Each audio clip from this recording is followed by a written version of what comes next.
যে আজহার ভাইকে ভিতরে রেখে আমি আর বাইরে থাকতে চাই না। আমি সরকারকে অনুরোধ করেছি আগামী 25 তারিখ আমি স্বেচ্ছায় নিজেকে আইন শৃঙ্খলা বাহিনীর হাতে তুলে দিয়ে বলবো আমাকে গ্রেপ্তার করুন এবং আমাকে কারাগারে পাঠান।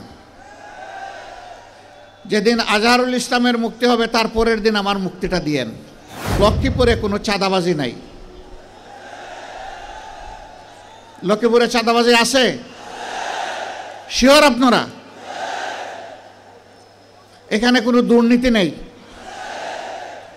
এখানে কেউ কোনো কিছু অন্যায়ভাবে দখল করে না? এই সবগুলো আছে।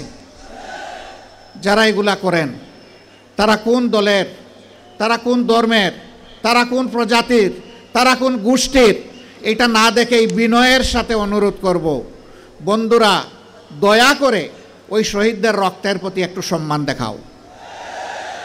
আমাদের শহীদদের রক্তকে তোমরা অপমানিত করবা না। এ অপকর্ম ছেড়ে দাও।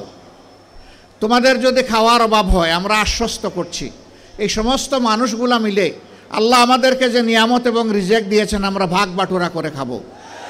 তবুও তোমরা চাঁদাবাজি ছেড়ে দাও, দখল বাণিজ্য ছেড়ে দাও, তোমরা মানুষকে কষ্ট দিও না। আলহামদুলিল্লাহ, বাংলাদেশের জনগণ সাক্ষী, বিশ্ববাসী সাক্ষী।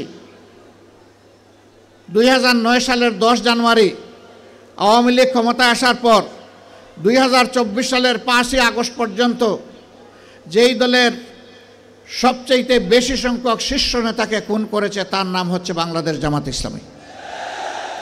এক এক করে 10 জনকে খুন করেছে আর আল্লাহ একজনকে বাঁচিয়ে রেখেছেন।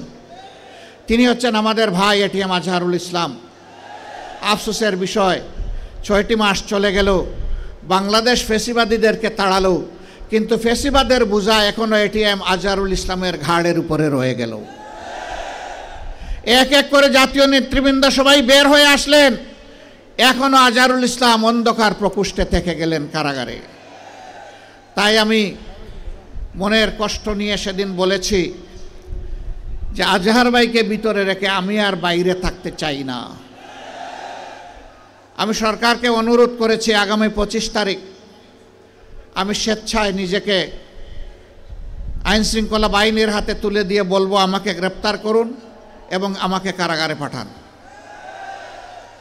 যেদিন আজহারুল ইসলামের মুক্তি হবে তার পরের দিন আমার মুক্তিটা দিয়েন। 13টি বছর কারাগারের অন্ধকার প্রকোষ্ঠে দুঃখে দুঃখে জীবনের সাথে তিনি লড়াই করছেন। এই সময়টা প্রিয়তমা সহধর্মিণীকে তিনি হারিয়েছেন। এই সময়টা তার পরিবার ছিন্ন ভিন্ন হয়ে গিয়েছে।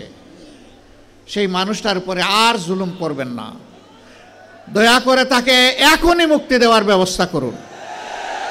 যদি মুক্তি না দেন, বাংলাদেশ জামাতে ইসলামীকে সরাসরিভাবে আককরি করতে এই দেশের 3 কোটি প্রাপ্তবয়স্ক মানুষ সমর্থন করে এই 3 কোটি মানুষকে জেলে নেওয়ার জন্য প্রস্তুত হয়ে যান।